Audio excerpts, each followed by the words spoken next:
don't want rap no more, they want pop. The CIA, the ones who kill Pac. And they made crack, I might just get shot. And they made crack, I might just get shot. Fuck it, I'ma tell the truth like it's nothing. Add a little bass, but they double up the budget. Run it, I ain't hit my peak, no sun. Welcome to Unscripted Liberty. I'm your host, Brittany Cozen, and today we're honored to have Jacques Boudreau, chair of the Libertarian Party of Canada, joining us. So thank you so much for being here. Thank you very much for inviting me. So before we dive in, a quick shout out to our sponsors, Libertarian Mutual Aid, the Libertarian Party Medical Freedom Caucus, and the Libertarian Party Radical Caucus. Your support makes these conversations possible. So let's start a little bit about your personal journey here. Can you share what led you to embrace libertarian principles and eventually lead the Libertarian Party of Canada? Sure. Until my early 40s, I'm assuming it was fairly average in terms of my thinking. Trying to choose the party that I thought would be best. And then one day I was subscribing to an investment newsletter, and there was a link to an article on Mises.org. Now, I couldn't tell you what the article was about, but what I remember very, very clearly was that the arguments that were presented were nothing like anything I had ever heard before. It was internally consistent. It made more sense than conventional wisdom. And from then on, for the next 15 years, I would start my day by going to Mises.org and reading the articles that were posted.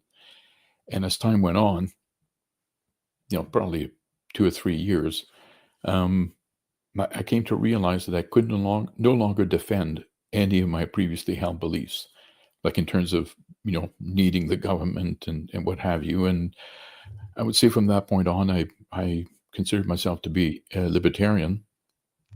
And then in 2012 or so, I wanted to vote for the Libertarian candidate in the provincial election. I got in the booth, and even though I had seen his name around,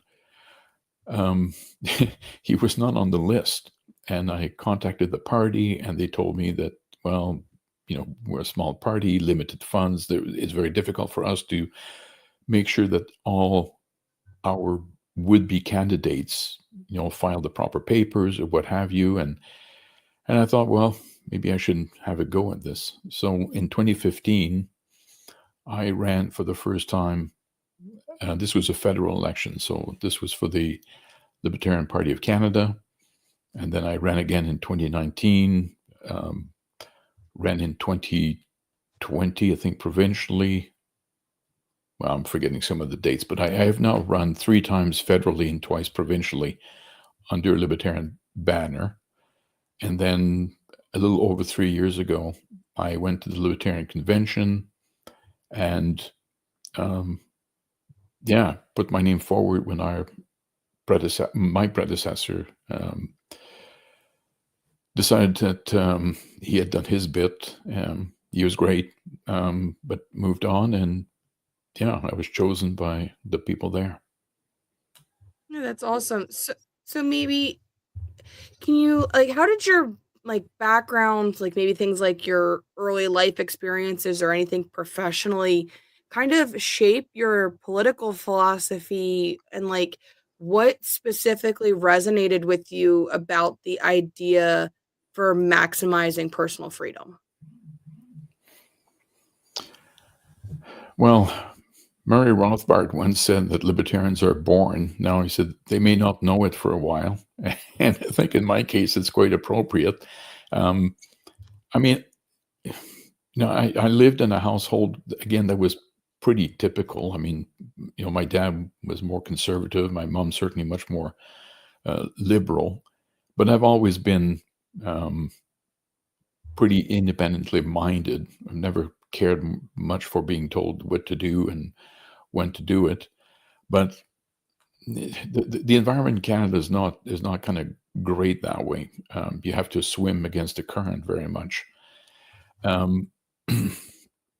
So that's kind of the background. But in terms of resonating, it was like there's so many different arguments, but the one that I often go to were again Mises and Hayek bringing very compelling arguments as to why central planning doesn't work, for example.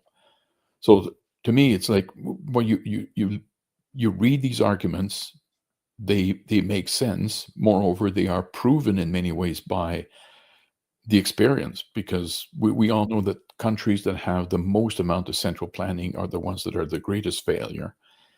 So not only do we have the theoretical framework to explain why it doesn't work, but then we have the empirical evidence that shows that it doesn't work. So this is a case where, again, let us be free, because the market, like a truly free market, will arrive at the best solutions. So that would be one among many. But there's also, the moral argument, I would say, where this idea that you can start telling people what they can do or what they cannot do. Again, the idea that governments can create criminals out of non-criminal activity. We often talk about doing things that are without victims, and yet, because let's face it, politicians for many years, hundreds of years, have tended to pass laws to prevent people from doing things that they themselves don't like. Well, from an ethical perspective, that's not good enough. It's not because you don't like something that it gives you the right to stop other people from doing them. So, to summarize, I think that my, again, libertarian leanings were there from the beginning, but I think I had to be exposed to, the writings of great people like Mises and Hayek and Rothbard.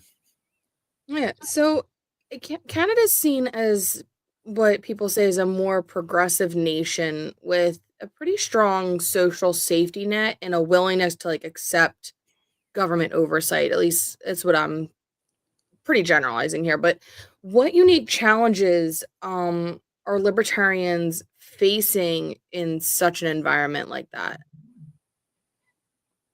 Well, to me, it's I've been asked that question many times, and it's multifaceted, right? You can't answer these questions by turning the population at large into a single individual. You have to look, so there's there's a segment of the population that is part of the system that benefits from what we have right now. As a libertarian, I'm not going to get any, I'm not going to go anywhere with them, because they benefit hugely from the system. So that's one. Then you got people who have been made dependent on the system for years, and they cannot at this point contemplate a world where the government is not coming in with some help, free money or whatever it is, right? So there again, you have a kind of a captured audience.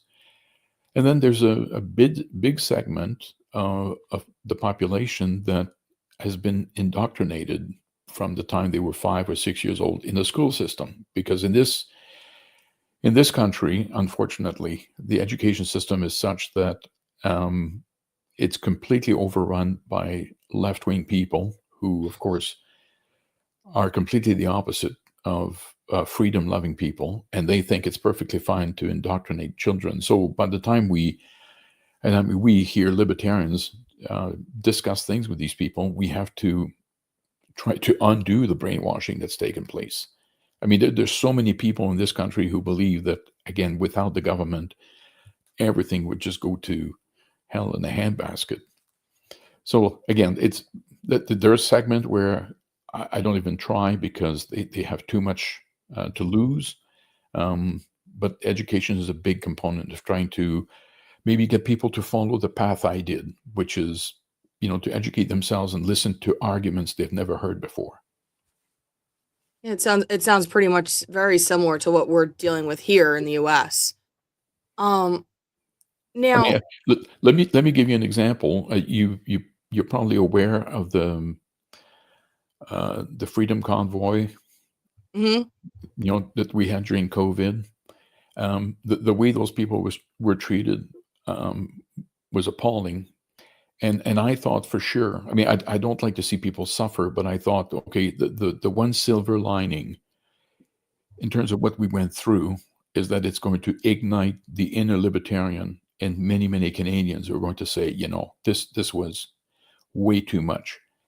And yet, the number of people who were acting as agents for the government, willing to turn in their fellow citizens, their neighbors, their relatives, because they weren't wearing masks or they weren't doing certain things, was frankly appalling. And I thought our membership was going to go through the roof, and it didn't happen. In spite, again, of, to me, was one of the most compelling arguments for reducing the size of government. Yeah, we definitely, like, here we've seen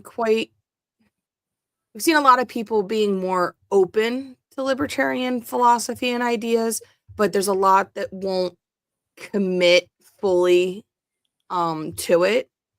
And a lot of that has to do with how and we have the same thing with people being so dependent on government assistance, and they benefit from a lot of stuff from the government here, that they're like, well, your ideas are okay, but I like getting my free food and cheap housing and free medical and stuff like that. So they're like, what do you have to offer? It's kind of like coming into like a free agency deal sometimes with some people. Well, what do you have to offer me? Because this one's offering me all this stuff. Can you do better than that? Yeah, So, well, as one of your compatriot once said, we now have a system which is vote for me and I'll steal for you. yeah. So how are Canadians feeling about Trump's statement about if Canada doesn't want to pay the tariffs, they should just become the 51st state? The latest poll I saw on this is about 13% of Canadians would welcome that. That's a lot more than I thought. Like I doom scroll on TikTok some days, so I actually did just see someone posting about this and stuff like that. So yeah, I don't think that would go well for either side, just because of it's just he's just talking out his ass. So now, are any of the actions that our national committee for the libertarians here, are they affecting any of your outreach efforts in Canada? Not that I'm aware of. Okay, yeah, because I don't know if you like just how with ours are very not we're straying a little too far from the core is what it seems like, and I don't know if that's trickling over. I it might be in a little bit closer areas, but I don't know if some of your libertarians up there and people really care all that much about us down here. Well, when I look at the platform of our party, I mean, it is pretty. Well, I was going to say the word pure. I mean, I hesitate to use that because it's it's easy for someone to come out, well, this element here is not completely 100% libertarian or whatever. But I don't think. I mean, certainly in terms of the leadership, I think of my board. There's not a lot of appetite to stray from core libertarian principles. I must admit that I'm somewhat confused by these people who claim to be, left libertarian or right libertarian. I mean, to me, to advocate for freedom does not have a left or right wing to it. So I don't quite get it. Because often when you do that, like it's followed by, well, I'm a libertarian, except in these particular instance here, I'm not. Yeah, it's the I'm a libertarian, but comments and stuff. Yeah. It's like, well, then I don't think you really are. So what so I have a question here is, are you guys prepared to go 110% when Trudeau resigns? Well, it doesn't look like he's going to resign. I mean, that guy is stubborn beyond belief and delusional, I should add, because the fact that he doesn't, he just doesn't get it. I mean, his own caucus, or I should say a big chunk of his caucus would like to see him gone. What's going to happen is I think he's going to stick. We have an election in October of next year, and he is going to be taken behind the woodshed because his party is going to have one of the worst showing. I mean, unless something extraordinary happens between now and then, but they are so disliked. I mean, let's face it, things are really, really bad in this country right now. Doesn't matter what metric you look at. I mean, here's a comparison that you as an American will find. Well, I don't know how you're going to find it, but when he came into power, I believe that the average GDP per capita in Canada was 88% of the American one. We are down to 72%. Right? I mean, that not means the right direction you want to go. No, I mean, it means that on average, Americans are close to 50% richer than we are. And given the type of country that we have, with the national resources and what have you, it shouldn't be this way. But Trudeau is, again, he's a central planner. There is no aspect of your life where he doesn't think he can come in and improve things, which of course has the complete opposite effect. I mean, he's the anti-Midas. Midas, everything he touched turned to gold. When Trudeau touches anything, it turns into garbage. The anti-Midas effect. So, but I mean, we're going to have a big push in the election next year, in the hope that we can capitalize on the dissatisfaction that exists in this country right now. Yeah, so it's almost like, I guess you guys are kind of thinking of something along the lines of how, similar to like with us with Biden getting pulled as the nominee and Kamala being put in, like after some of the stuff, like that he thinks he's gonna keep going, and then they're like, no, we're done with you. Yeah, except that there's no. I mean, I'm not. Clearly, I'm not a liberal because his party is the Liberal Party of Canada. Mm-hmm. So I'm not a liberal, but I understand that in terms of the bylaws of the party or their constitution, there is no way to remove him. Like he has to resign. Now, sorry, when I say that, I believe in their constitution that following an election, there's a mandatory leadership review. And that's part of their constitution. But until there's an election, there's nothing they can do. So there's a large number of dissatisfied liberal, whether they're members or caucus members or just members at large, who would love to see the guy go. But you guys want to kind of harness that one South Park episode and just put him on a sheet of ice and go, bye-bye. Yeah, bye. Well, they would love to do that, but it's not going anywhere. Yeah, he seems like he's dug himself in pretty good. Where do you guys see opportunities for advancing libertarian ideals in Canada today? Like, are there certain provinces or policy areas that kind of seem to be a little bit more receptive to your message? And are there areas that are like, I know you've said that it's those that benefit from the government as it is aren't going to be as receptive, but like, are there like strongholds for libertarian values? Alberta comes to mind as a province that is much more receptive. I mean, in fact, certainly on a per capita basis, we have more members in Alberta than any other province. We recently had a bit of a breakthrough in the small province of New Brunswick, where they had a provincial election, and just 2 or 3 months before, the Libertarian Party of New Brunswick was created, and they ran candidates in, I think, half the ridings, which for a brand new party wasn't a bad performance at all. What I find in general, although I'll caveat to say that even in rural setting, it's conservatives are certainly far more popular than libertarians. But I recently moved to the country and surrounded by farms, and it's very, very clear to me that farmers in general are much more likely to be independently minded and therefore more fertile ground for libertarian ideas. Although I think they do still prefer to vote conservative because I think they prefer to be in power.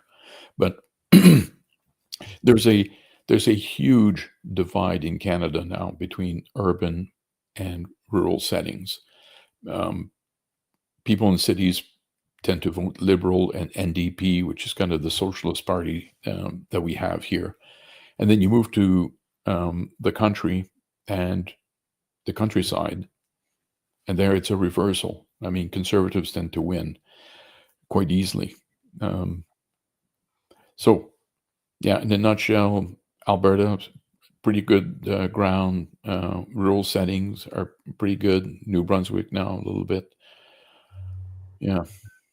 Yeah, so it's definitely pretty similar here. Like for us, like the city centers are more of our Democrats, and our Republicans are more out in the suburbs and the countryside and more rural areas.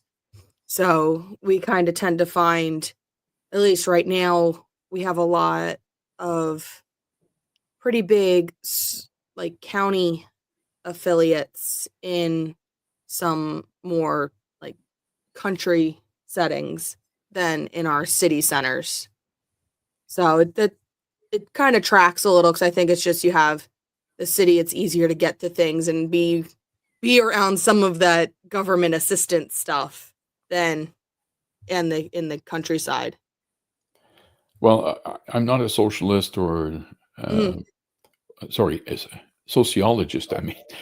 I'm not a sociologist or anthropologist, but I have a little theory that there's something bad that happens when you are in an urban area. I mean, to a lot of people, I think it disconnects you from reality of life. I mean, if you're in a rural setting, if you are a farmer, matters of life and death happen every day. I mean, animals die on a regular basis. That connects you to the way life is.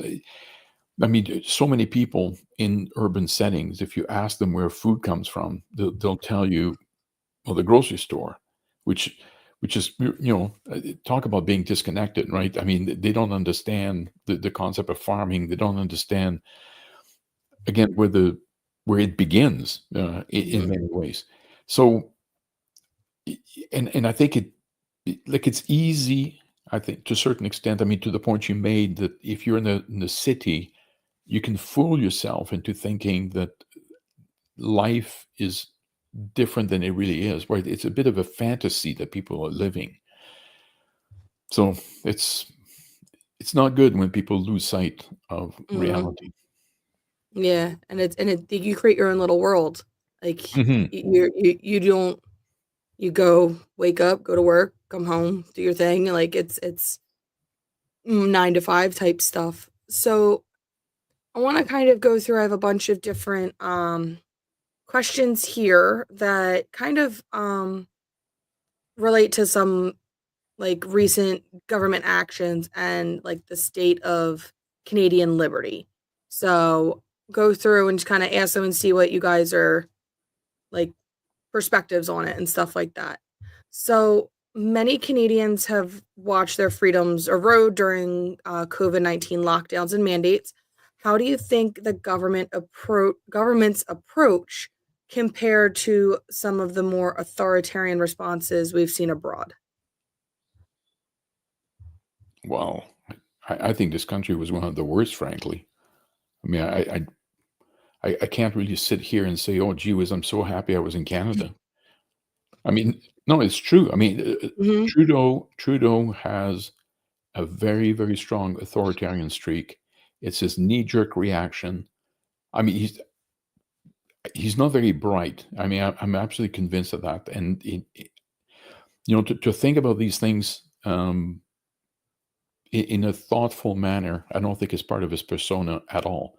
But in government, of course, you can use the force of law, and you have the guns because we don't have any here as citizens. So the government's got the guns, and they can start imposing all kinds of stuff. It was a really bad time in this country. Yeah, no, I definitely was seeing the little bit that I would see here on the news and everything. It was not good. So, with Canada's recent attempts to regulate online content, such as Bill C-11, does it feel like we're inching closer to a world with Big Brother, or do you think we're kind of already there? We're not quite there yet, but I'll tell you again, elements in this country that are absolutely terrible. And I'll tell you, there's a bill that's even worse. Although the government just announced that they're now going to split it in two. But Bill C-63 was, I mean, if that had come into law, that would have been Orwellian, because there was a provision in there that well, let's assume that you're a Canadian for a moment, right? And you're my neighbor. And I think that in the future, you might say something that is hateful. I could file a claim with the Human Rights Commission, and then, I'm sorry, wasn't the Human Rights Commission? I think with the judge, if a judge concurred with me, he could have imposed all kinds of restrictions on you, and all of this because of the fear that you might say something in the future that is hateful. Now, first of all, to say something hateful, and again, I'm not quite sure where this government is going with this, because, I mean, surely it's extremely difficult to define to start with. I mean, we have a Supreme Court in this country, and there's a retired judge who was asked to comment at some point, and she was saying, like, where does hate begin? Like, you start with what, disrespect or not liking or whatever, and then at some point it morphed. I mean, she's a retired Supreme Court judge, and she herself wasn't quite sure what the line was. So in such a situation, like, it becomes inherently subjective. And then what, you're threatening to put people in jail on a subjective call? I mean, the whole thing was just absolutely appalling. Now, as I said, the government is backtracking. They want to split the bill into two because there were many components to it.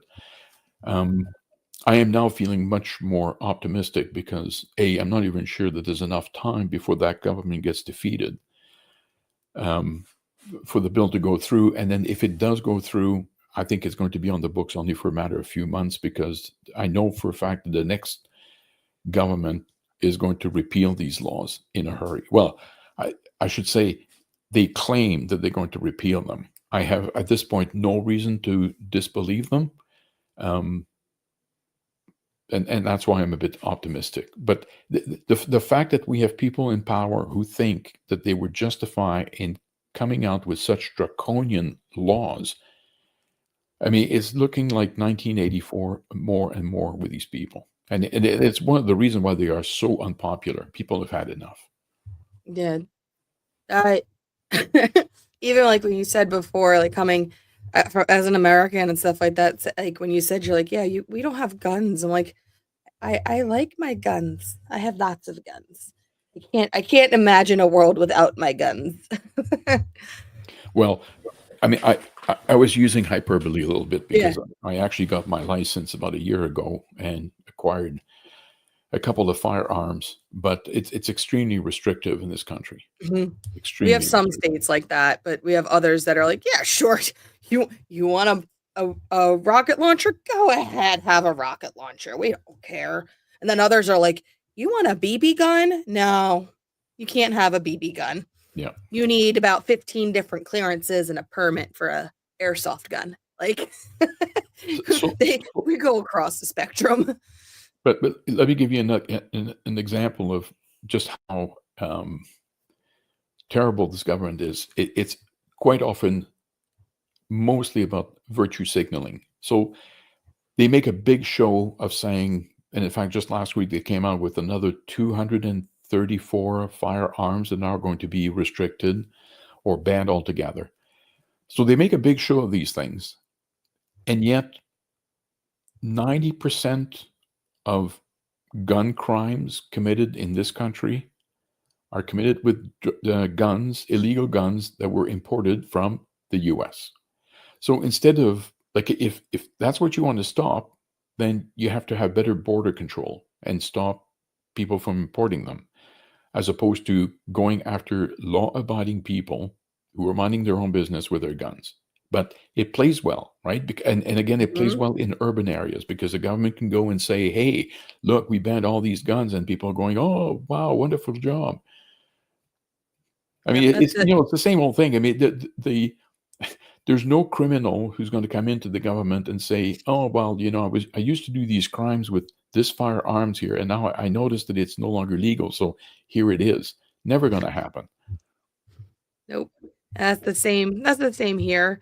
You go and make certain cities like restrictive or like different things. And it's like, it doesn't matter. If a criminal wants to commit a crime, they're gonna do it.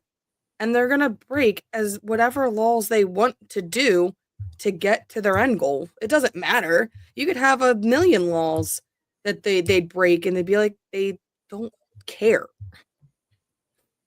Yeah. Well, the other thing too is we know prohibition doesn't work, right? It didn't work in your country in the 1920s. In this country, people can get whatever drugs they want, whenever they want. I mean, even though many of them are banned or illegal, I mean, it's never worked. So why would it work for guns as well? And of course, the only people who are going to break the law are the criminals. So you end up in a situation where it's the criminals who have the guns and law-abiding people don't. Yeah. Same old argument. So, let's see here. As we're seeing definitely both here in the US and in Canada, the cost of living is like skyrocketing.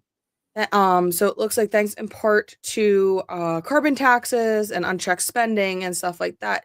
Do you see Canada's so-called middle class becoming a relic of the past? Or is there like still a path back to some sort of economic sanity? Well, the middle class is hurting, no doubt about that.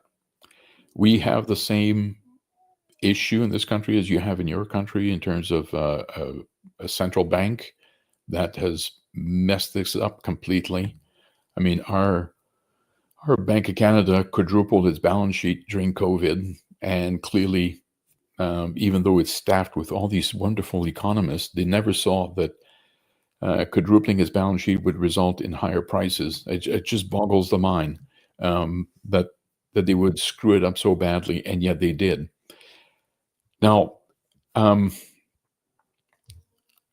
am an actuary by profession, so one of the things that I did my entire career was to make sure that my employer, life insurance company, had enough money set aside to pay for the promises made to our clients. Governments don't operate this way. And like your country, we too have a massive unfunded liability problem. So these are promises that have been made to people, whether it's through the healthcare system or the Canada Pension Plan or things of that issue, of those types of programs. The money that should have been set aside properly fund these things never took place. And I'll tell you, as an actuary, it's one of the things that, I mean, these are Ponzi schemes. That's what they are. I have been screaming and shouting about this for years. Nobody cares. Nobody cares. Because it's again, the political system is so rotten that it is set up in such a way as to allow politicians to continuously kick the can down the road. And at some point, some poor guy is going to be stuck with, and we're actually getting close to this. But to answer your question is, yes, the middle class is hurting right now. What's the way forward? Well, we have, I mean, we continue to run big deficits in this country. There was an announcement on Monday, actually, which led to the finance minister resigning because she was at odds with Trudeau. Although she's no saint, I can't stand the thought of people thinking that, excuse me, because she resigned, she was somehow the good guy in this. I mean, she has been a willing participant to the problems we're having since 2015. But anyway, leaving that aside, the path forward is that the government has to shrink massively. We need deep and permanent spending cuts. We need to reduce taxation, and the regulatory burden. I'll give you an example. Is I am currently involved right now in this startup, and we're trying to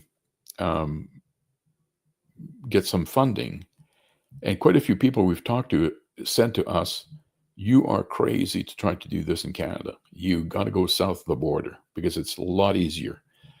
So as bad as things might be in the U.S., boy, I'll tell you that in terms of starting a business, it's way, way easier. And again, the problem, we have so many politicians. If you were to ask them, how is wealth created? You would get a deer caught in headlight look. They haven't got a clue. And if you don't have a clue, then it makes sense that you would enact all kinds of policies and regulations or whatever that are going to stop the creation of wealth. And that's a massive problem in this country. There's the mentality seems to be that we must never allow anybody to fail. And of course, what it loses in this equation is all the benefits that would accrue when they do succeed, right? Like it seems like they ascribe zero value to the possibility of bringing to market a product or a service that would be of great benefit to millions of people. And the only thing they concentrate on is like, we have to make sure that you never go bankrupt. So who knows how many companies never saw the light of day that would have provided the benefit. So yeah, reduce the size of government drastically, reduce regulations, and big spending cuts. Yeah, so Canada seems to pride itself on being inclusive and free, yet people who question certain policies face fines, censorship, or worse. Like, is there a better word than hypocrisy to describe this dynamic? Well, there's certainly an element that it is hypocritical, because you can't claim that you're I mean, our prime minister is a perfect example of this, right? Your diversity is our strength. Diversity is our strength. I mean, he repeats this like a mantra, except that he's enacted, well, for example, the Liberal Party of Canada will not have you as a member, well, maybe as a signing member at large, but you cannot be a sitting member in the House of Commons unless you are a pro-choice when it comes to abortion. So if you're a pro-life person, like suddenly diversity is not his strength anymore because it has to be his way. But we see this constantly on his part and many other people who claim that diversity is a wonderful thing.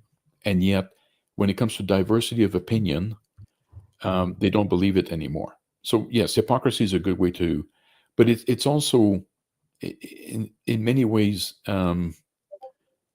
it's evil almost, because it's like, well, I'm going to pick and choose whenever I want diversity.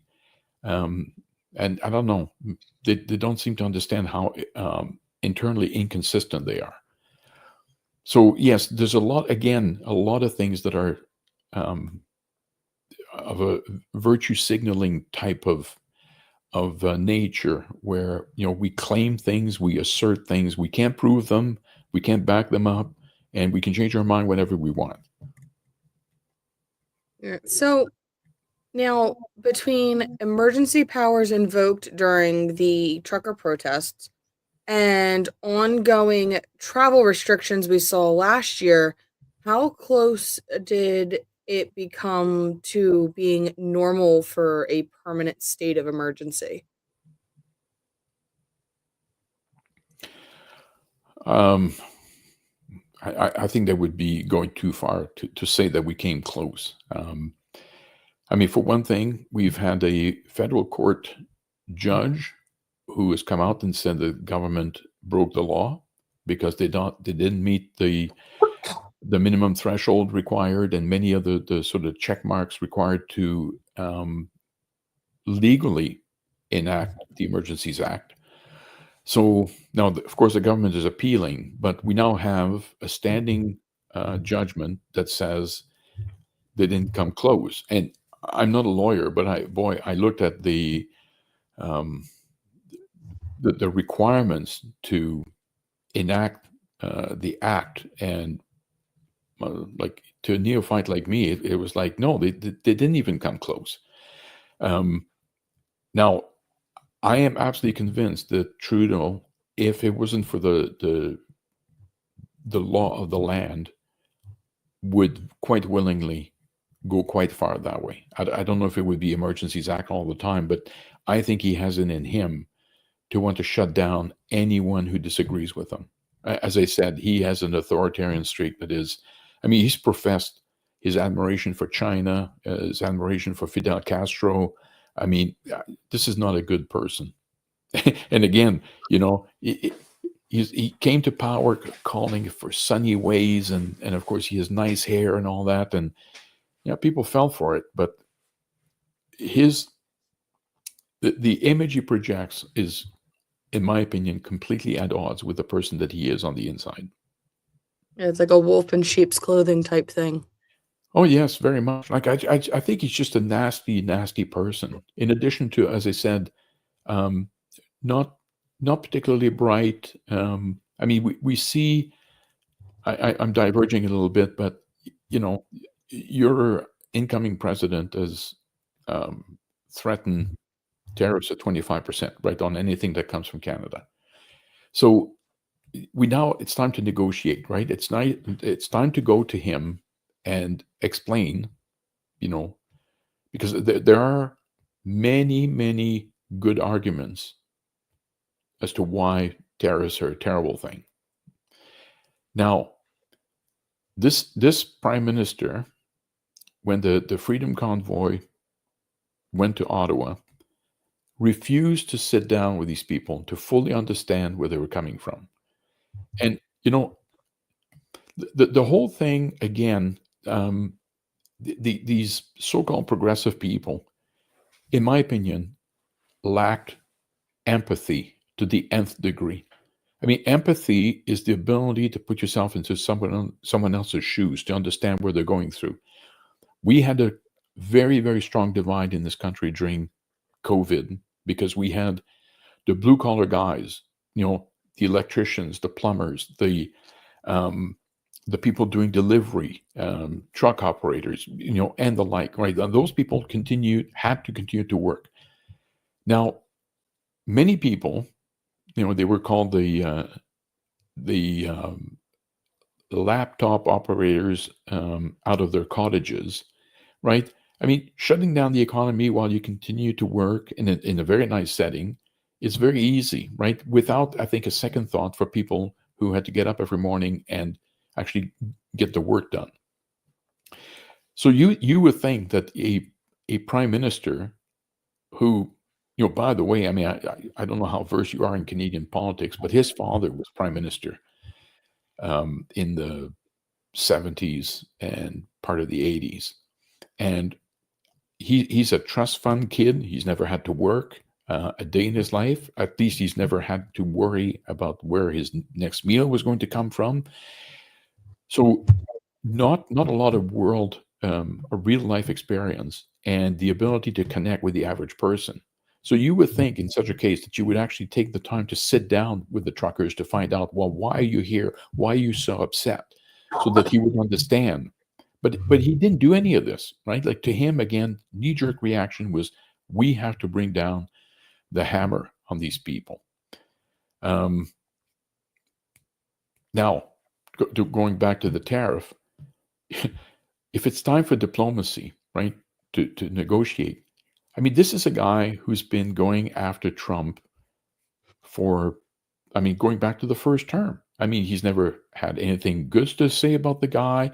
He, like even if everything he said or what he thinks is true, you like certainly part of your job as a politician is to be a diplomat. And there are certain things that you don't say in public. I mean, why would you antagonize? I mean, do you think you'll be able to go to Trump now and play buddy and say, "Hey, Donald, give us a break here"? I mean, we're friends. I mean, I sitting here as a Canadian, I certainly hope that Trump does not have a. I hope he's not vindictive, or at least if he's going to be vindictive, I hope he's going to be vindictive towards Trudeau, not to the average Canadian person who has had absolutely nothing to do with this. Mhm. Yeah. So, I come from I'm a nurse. So, I hear all the time of like that Canada's health, like from other Americans, they think like Canada's healthcare system is seen at such like a moral high ground, but it's suffered a massive strain. It's like suffers really pretty severely with like over, um, there's just inundated and long wait times even before COVID. Like, yeah, you don't have to, it's free healthcare, go to the dentist. Yeah, well, it takes me 6 months to get an appointment at the dentist, like to get a tooth pulled. Like I've seen some of the, like some with that. So is the libertarian solution more choice and private options, or is that almost at this point like a political suicide in a country that's so fond of this healthcare system? Or like you have said, it like almost indoctrinated into like they don't know any different, so this is all they know. So how would you go with that? Okay, so let me bring a little bit of nuance here. We have a constitution in this country that divides. I mean, again, our constitution is not like yours, but it's similar in the sense that it splits responsibilities between the federal, state, and, like in our case, the provinces. So in Canada, the delivery of healthcare is a provincial responsibility, not a federal one. Okay. Now, I'm the leader of the federal party, so as such, our view on healthcare is that, well, this is a provincial jurisdiction. Now, having said that, it's been around for a long time that the federal government in this country has, I would say, taxation power that are in excess of the services it has to render. So what they've done over the years is they've committed blackmail with the provinces by getting involved in areas that are none of its jurisdiction, Medicare or healthcare being a primary example, where they've come out with it's called the Canada Health Act, and those are 5 conditions that the provinces have to abide by in order to get transfer payments from the federal state. Okay, one of them is that the provinces are not allowed to allow the delivery of healthcare by the private sector. So in order to get the cash from the federal government, provinces for the most part have gone along with this. So certainly, as the leader of federal party, to answer your question, is that we would completely eliminate the Canada Health Act and we would leave it to the provinces to operate as they see fit. And if it means having a parallel private sector, so be it. Now, let me put my provincial hat on because I have run at the provincial level. If I were in Ontario and I became the premier, we would immediately lift all of these considerations and allow people to purchase services with their money. Like right now, it's illegal, so they could do that. Because I'll tell you, whatever stories you've heard, I would say any of the good stories is complete and utter rubbish. Our system is terrible. Now, with the one exception, once you're in the system, it's as good as any healthcare system in the world, I tend to think. But the problem is are the wait times. 2 years, 3 years to get a hip replacement or a knee replacement or to see a specialist, or I mean, I forget the number of millions of Canadians who don't have a family practitioner, which causes all kinds of problems. And I'm quite versed in this because 2 of my kids are MDs, so I know what I'm talking about. But no, I mean, it's a terrible system. If the knee-jerk reaction in this country, again, is if when you talk about making some changes, the people who want to cling to the system that we have immediately will say, well, we don't want a system like the American one. And I'm always thinking, why this obsession that we want to go the American route? I mean, there are all kinds of countries in Europe where they have a public system and a parallel private system. And when you look at the different metrics, comparing performances, wait times and what have you, we have the second most expensive healthcare system in the world. And in terms of metrics, we're often last or dead last. So it's a system that doesn't work. And yet, in spite of not working and in spite of being extremely expensive, many people refuse to change. Now, once again, I would say that things are now getting so bad that there's a movement afoot where more and more people are pushing back and saying enough is enough. Meanwhile, the last stats I saw, 60,000 Canadians went abroad, meaning mostly went to the US to get services because the wait time in this country would have been too long. Yeah, definitely. It's funny because we have Canadians coming here to get services because it's faster, and then we have Americans going to like Mexico to get procedures done because our insurance system is atrocious. There's doctors that'll do the procedures, they can get it done tomorrow, but it's too expensive. Right. Because insurance isn't covering it. So they'll go to another. So we're just kind of just pushing everyone down down the North American continent here, apparently, with healthcare. Right. So it's not always greener on the other side of the fence, but something's got to change somewhere in everyone's systems. And it doesn't seem like anyone wants to start the process. But I mean, from a libertarian point of view, it is absolutely,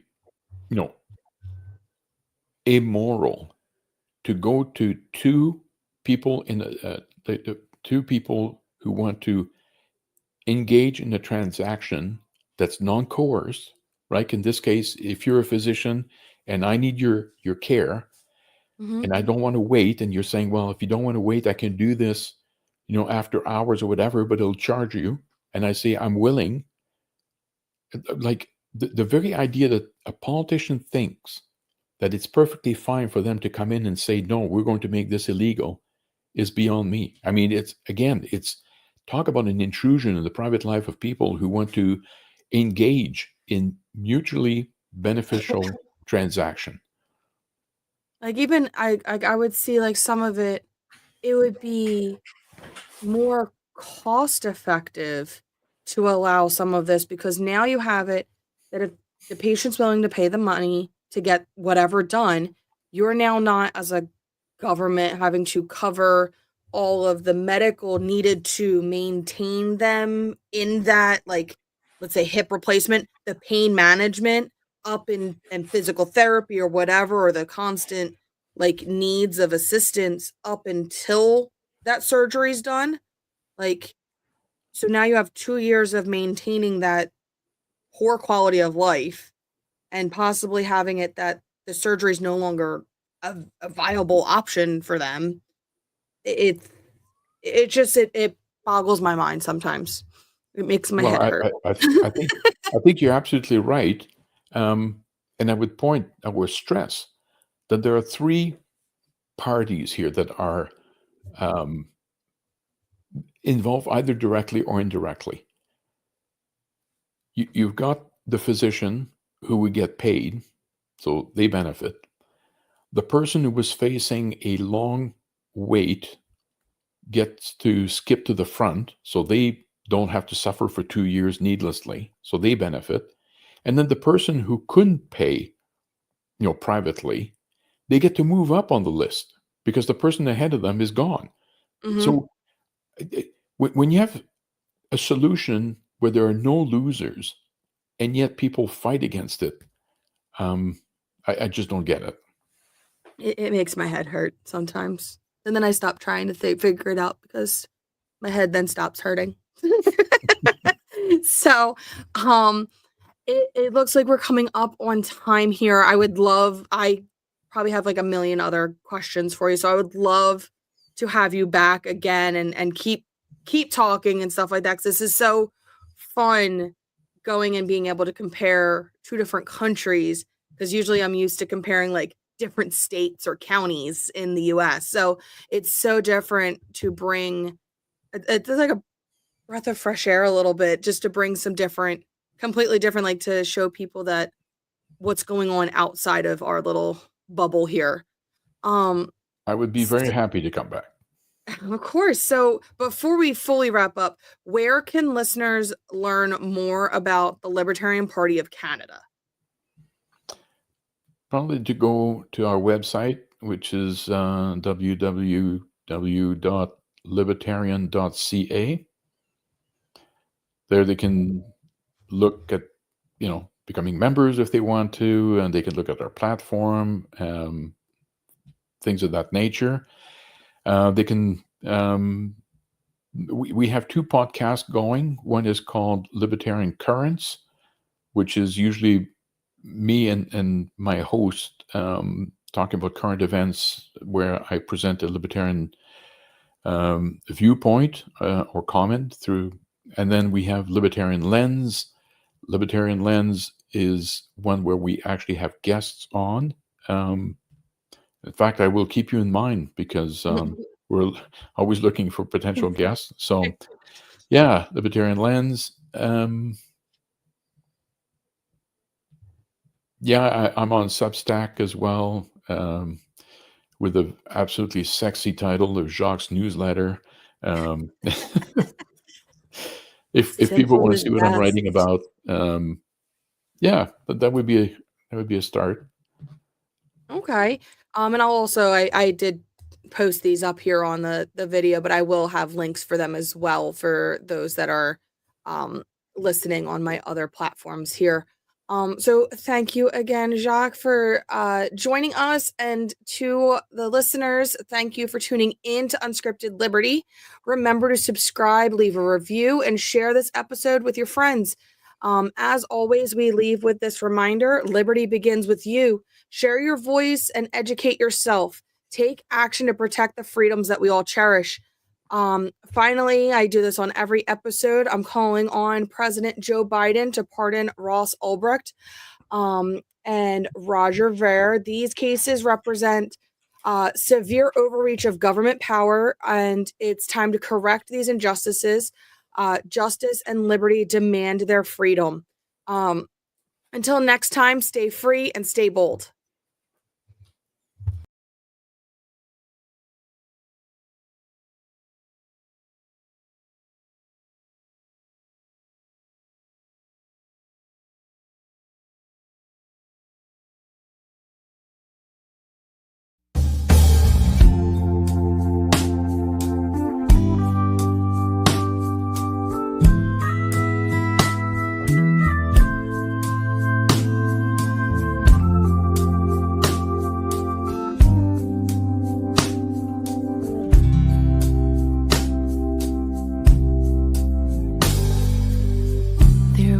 A man who did the unspoken.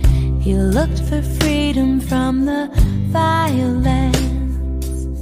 No one is perfect. perfect when there's new ground broken. A mess is made and someone gets blamed. He had a dream of harmony as you wish to live out your own. We cannot stand for this, cannot have you fall along the Silk Road. This ain't the movies, there's a war in the streets. The innocent are in jail. We pray for justice and we wanna be free, and hope the truth will prevail. He had a dream of harmony as you wish to live out your own. We cannot stand for this, cannot have you fall along the Silk Road. We still have hope, we cannot quit. Don't be afraid. We have a voice and this is it. Let the light show the way.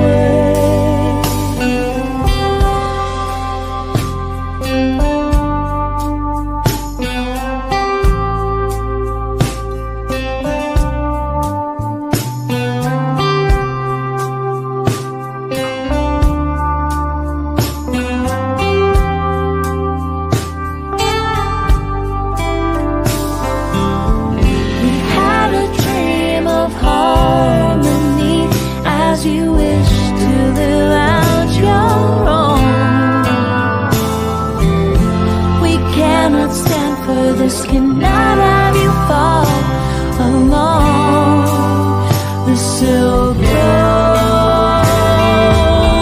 We cannot stand for this, cannot have you fall along the Silk Road.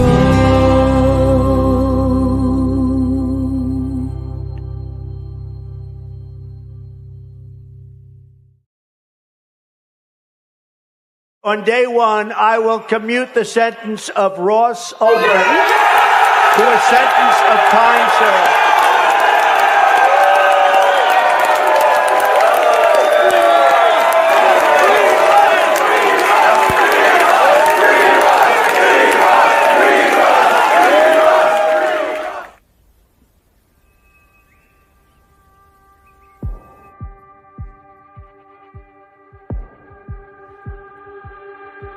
Is there anywhere on earth where a man can still be free?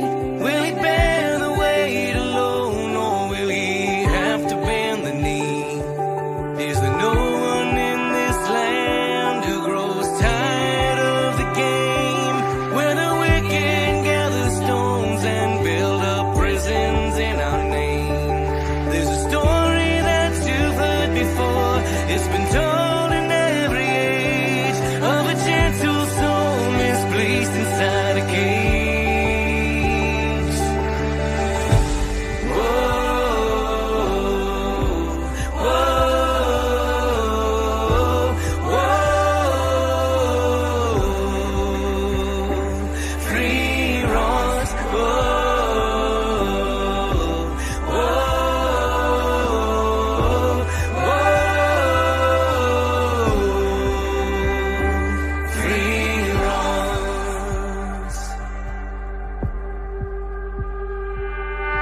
An honest and philosopher, embattled by the steel of a cell designed to force all men to kneel. But he's patient and determined.